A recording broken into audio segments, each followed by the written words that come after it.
వేకువ వాక్యము ఇది దైవ వాక్యము.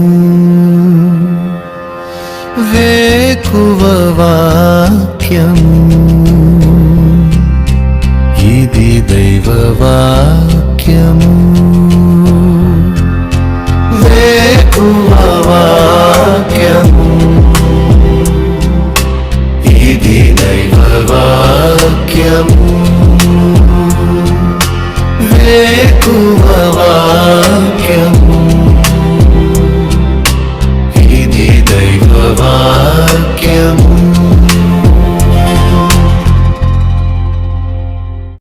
వేకువ వాక్యము వేకప్ వర్డ్ కొరకై ఈ ఉదయకాల సమయంలో దెస్సలోనికి రాసిన 2వ పత్రిక 3వ అధ్యాయము 3వ వచనం.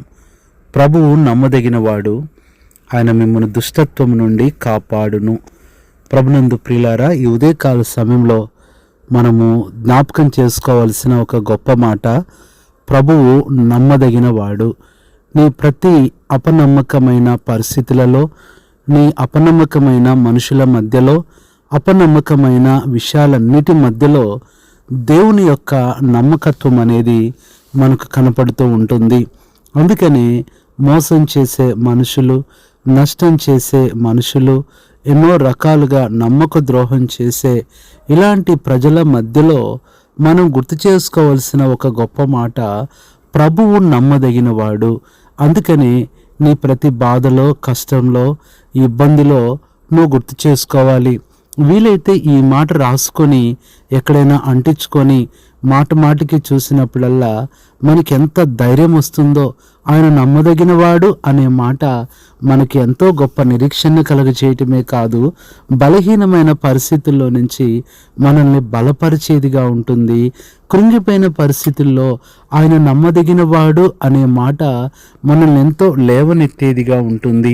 ఈ ఉదయకాల సమయంలో దేవుడు తన ప్రజల విషయంలో ఎంతగా నమ్మదగిన వాడుగా ఉంటాడు అంటే, మనము నమ్మదగని వారమైనప్పటికీ కూడా ఆయన మనకు నమ్మదగిన వాడుగా ఉంటాడు. అందుకనే విలాప వాక్యములు 3:23లో నీవు ఎంతైనా నమ్మదగిన వాడవు ప్రభువా. 2 తిమోతి 2:13లో మనము నమ్మదగిన వారమైనను ఆయన నమ్మదగిన వాడుగా ఉండును. ఈ ఉదయకాల సమయంలో దేవుని యొక్క నమ్మకత్వం అనేది ఎందులో కనపడుతుంది అనేది మనం జాగ్రత్తగా చూస్తే, ఈ దినాన నీ హృదయ వాంఛలను దేవుడు తీర్చి, ఈ దినము నీకేది అవసరమో నీ పరిస్థితి తగినట్లుగా దేవుడే నీతో మాట్లాడును గాక.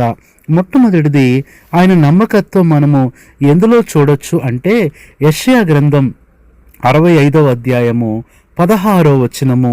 దేశంలో తనకు ఆశీర్వాదము కలుగవలనని కోరుకున్నవాడు నమ్మదగిన దేవుడు తన్ను ఆశీర్వదింపవలనని. మొట్టమొదట దేవుడు మనల్ని ఆశీర్వదించుటలో నమ్మదగిన వాడుగా ఉంటున్నాడు.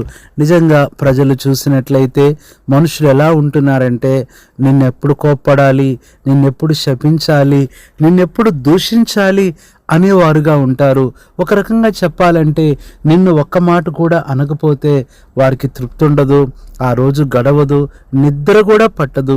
ఇలాంటి పరిస్థితుల్లో ఉంటున్న ప్రియ సహోదరి సహోదరుడా, నీకు విరోధమైన మాటలు, పలుకులు, శాపాలు అన్నీ కూడా ఆశీర్వాదంగా మార్చే దేవుడు. కాబట్టి ఆశీర్వదించుటలో ఆయన నమ్మదగిన వాడు. ఇది మొట్టమొదటిది. రెండవది చూసినట్లయితే, దేవుని వాక్యము పరిశుద్ధ గ్రంథం బైబిల్లో నుంచి యెషయా గ్రంథము 30వ అధ్యాయము 15వ వచనము. మీరు ఊరకుండి నమ్ముకునుట వలన మీకు బలము కలుగును. రెండవది, మనల్ని బలపరిచే విషయంలో ఆయన నమ్మదగిన వాడు. నీ బలహీనతలు చూడొద్దు, దాని పక్కన దేవుని బలాన్ని పెట్టుకొని చూడు. ఈరోజు నువ్వు బలహీనంగా కనపడవచ్చు, ఈరోజు నువ్వేదో వెనకపడవచ్చు, ఈరోజు ఏదో నువ్వు ఓడిపోవచ్చు, ఈరోజు ఏదో నువ్వు అందరి చేత తృణీకరింపబడి అవమానాల పాలు కావచ్చు. కానీ ప్రియ సహోదరుడా, సహోదరి, ఒక దినమంటూ నీకుంది. దేవుడు నిన్ను బలపరిచేవాడుగా ఉంటాడు. ఇది రెండవది. బలపరిచే విషయంలో ఆయన నమ్మదగిన వాడుగా ఉంటున్నాడు. అందుకని హెబ్రీ 11:11లో శారా వయస్సు గతించినదైనను ఆయన నమ్మదగిన వాడిని ఎంచుకుంది కాబట్టే శక్తి పొందుతూ వచ్చింది. ఇది రెండవదిగా మనం చూస్తున్నాం. మూడవదిగా చూసినట్లయితే ఆయన నమ్మకమైన వాడని, ఆయన నమ్మకత్వం మాకు ఎలా కనపడుతుందంటే కీర్తన 46:1 ఆపత్కాలములో ఆయన నమ్ముకొనదగిన సహాయకుడు. మూడవది, నీకు సహాయం చేసే విషయంలో ఆయన నమ్మదగిన వాడు. ఎవరు సహాయం చేయట్లేదని నువ్వు బాధపడొద్దు. నీ సహాయానికి ఎవరు రావట్లేదని దిగులు పడొద్దు. ఇంకా చెప్పాలంటే ఎవరి సహాయమో కోరి నువ్వెక్కడికి వెళ్ళాల్సిన పని లేదు. దేవుడు తానే తన బాహువు చేత నీకు సహాయం చేసే నమ్మకమైన వాడుగా ఉంటున్నాడు. ఇది మూడవ అనుభవంగా చూస్తున్నాను. ఇది మూడవదిగా చూస్తున్నాం. నాలుగవది మనం చూసినట్లయితే ఆయన నమ్మకత్వం మనకు ఎందులో కనపడుతుంది అంటే దేవుని వాక్యం పరిశుద్ధ గ్రంథం బైబిల్లో హెబ్రీలకు రాసిన పత్రిక 10వ అధ్యాయము 23వ వచనం, వాగ్దానం చేసిన వాడు నమ్మదగిన వాడు కనుక మన నిరీక్షణ విషయమై మనం ఒప్పుకునేది నిశ్చలముగా పట్టుకుందాం. నాలుగవది, నిరీక్షణ కలుగు చేసే విషయంలో ఆయన నమ్మదగిన వాడుగా ఉంటున్నాడు. ఈ దినాన నిరీక్షణే లేదా? నీ జీవితంలో ఇక ఏది కాదు అనుకుంటావో అది దేవుడు తప్పకుండా చేస్తాడు. ఏది జరగదనుకుంటున్నావో అదొక రోజు నువ్వు చూస్తావు, అద్భుతంగా చూస్తావు. నాలుగవది, నిరీక్షణ కలుగ చేయటంలో ఆయన నమ్మదగిన వాడుగా ఉంటున్నాడు. ఐదవ మాట చూస్తే విలాప వాక్యములు 3:23 అనుదినము నూతనముగా ఆయనకు వాత్సల్యత పుట్టుచున్నది, నీవెంతైనా నమ్మదగిన వాడు. ఐదవది, వాత్సల్యత చూపటములో ఆయన నమ్మదగిన వాడు. ఈ ఉదయకాలం నీ పరిస్థితిని బట్టి ఆయన వాత్సల్యత నీపై చూపుతున్నాడు, ఆయన ప్రేమ నీపై చూపుతున్నాడు. ఆయన నమ్మదగిన వాడు అనే మాట ఈ దినమంతా కూడా నీకు సహాయం చేసేదిగా ఉంటుంది. ఇది ఐదవది. ఆరవ మాట మనం చూసినట్లయితే తీతుకు రాసిన పత్రిక 1వ అధ్యాయము 9వ వచనం చూస్తే, ఉపదేశమును అనుసరించి నమ్మదగిన బోధను గట్టిగా చేపట్టుకునేవాడై ఉండవలెను అని పైన చూస్తే శక్తి గల వారగునట్లు అంటున్నాడు. ప్రియ సహోదరుడా, సహోదరి, మొట్టమొదటిగా అక్కడ హిత బోధ విషయమై హెచ్చరించే విషయంలో మనం ఎలా ఉండాలి అని చెప్తూ తీతుకు రాస్తూ దేవుడు ఎంత నమ్మదగిన వాడో, అందుకనే అదే తీతు 3:8లో ఈ మాట నమ్మదగినది అంటున్నాడు. అనగా మనం చూసినట్లయితే తర్వాత మాట, దేవుడు మనకు బోధించే విషయంలో ఆయన నమ్మదగిన వాడుగా ఉంటున్నాడు. ఈ రోజు నా ప్రియ సహోదరుడా, సహోదరి, నీకు ఆయన బోధిస్తాడు. ఎటు వెళ్ళాలో, ఏం చేయాలో, ఏం మాట్లాడాలో ఆయన నీకు బోధించే విషయంలో నమ్మదగిన వాడు. ఎందుకంటే ఆయన బోధ నమ్మదగినది అని ఇక్కడ మనం చూస్తున్నాం. మనుషులు కొన్నిసార్లు బోధిస్తే నువ్వు ఫెయిల్ అయిపోతావు, మనుషులు బోధిస్తే తప్పిపోతావు.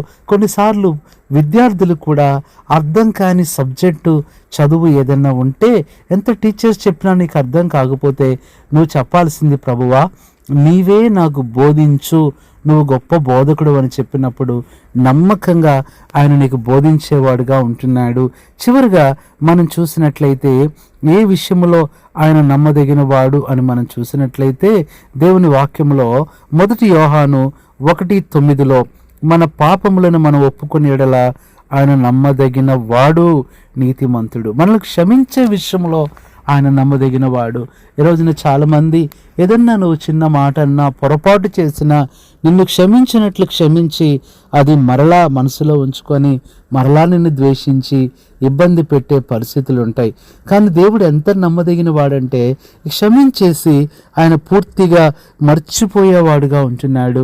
ఇంత గొప్ప నమ్మదగిన దేవుడు ఉన్నప్పుడు ఇంకా ఎందుకు దిగులు పడుతున్నావు, ఎందుకు భయపడుతున్నావు? ప్రియ సహోదరి, సహోదరుడా, లోకాన్ని, మనుషుల్ని, పరిస్థితుల్ని దయచేసి నమ్ముకోవద్దు. ఎవరెప్పుడు ఎలా మారిపోతారో, ఏ పరిస్థితి ఎప్పుడు ఎలా మారిపోతుందో నీకు తెలియదు. ఆయన ఒక్కడే నమ్మదగిన వాడుగా ఉంటున్నాడు. కాబట్టి ప్రియులారా, 7వది మనం చివరిగా మనం చదువుకున్న వాక్యంలోనే ఆయన దుష్టత్వం నుండి మిమ్మల్ని కాపాడుటకు నమ్మదగిన వాడు. ఈ 7 నమ్మదగిన దేవుని యొక్క నమ్మకత్వాన్ని ఈ దినమే నీ జీవితంలో నువ్వు చూస్తావు. విశ్వాసంతో ఉండు. ఆయన నమ్మకత్వమే నీకు విజయాన్ని ఇస్తుంది. ఆయన నమ్మకత్వమే నీకు గొప్ప శక్తినిస్తుంది. అలాంటి నమ్మదగిన దేవుడు ఈ 7 అనుభవంలో మీకు సహాయం చేయనుగాక. పరిశుద్ధుడైన తండ్రి, ప్రభువైన యేసుక్రీస్తు నామంలో నీ పాదములకు వందనాలు, స్తుతులు, స్తోత్రములు చెల్లించుకుంటున్నాం. ఈ యొక్క ఉదయకాల సమయంలో ప్రభువా, వేకు వాక్యం ద్వారా మాతో మాట్లాడుతూ వచ్చినందుకై లెక్కలేని వందనములు చెల్లించుకుంటున్నాం. ప్రభువా, మీ యొక్క వాక్యము మరెంత నమ్మదగినదో కూడా మాతో మాట్లాడుతూ వచ్చారు. ఈ మాటలు వింటున్న ప్రియులందరినీ జ్ఞాపకం చేసుకొని మీ నమ్మకత్వాన్ని బట్టి వారికి సహాయం చేసి నడిపిస్తూ రమ్మని, మహిమ పొందమని ప్రభువైన యేసుక్రీస్తు నామంలో ప్రార్థిస్తున్నాము తండ్రి, ఆమేన్. మన తండ్రి అయిన దేవుని ప్రేమ, మన ప్రభువైన యేసుక్రీస్తు కృప, పరిశుద్ధాత్మన్యుని సహవాసం మనందరికీ సదాకాలం తోడై ఉండి నడిపించునుగాక. ఆమేన్. కృంగుదలలో దార్చుటకు, కన్నీటినంతటిని తుడుచుటకు, దినమంతా సిద్ధపరచుటకు, దైవ చిత్తం గ్రహించుటకు, కృంగుదలలో దార్చుటకు, కన్నీటినంతటిని తుడుచుటకు, దినమంతా సిద్ధపరచుటకు, దైవ చిత్తం గ్రహించుటకు, వేకువ వాక్యము, ఇది దైవ వాక్యము,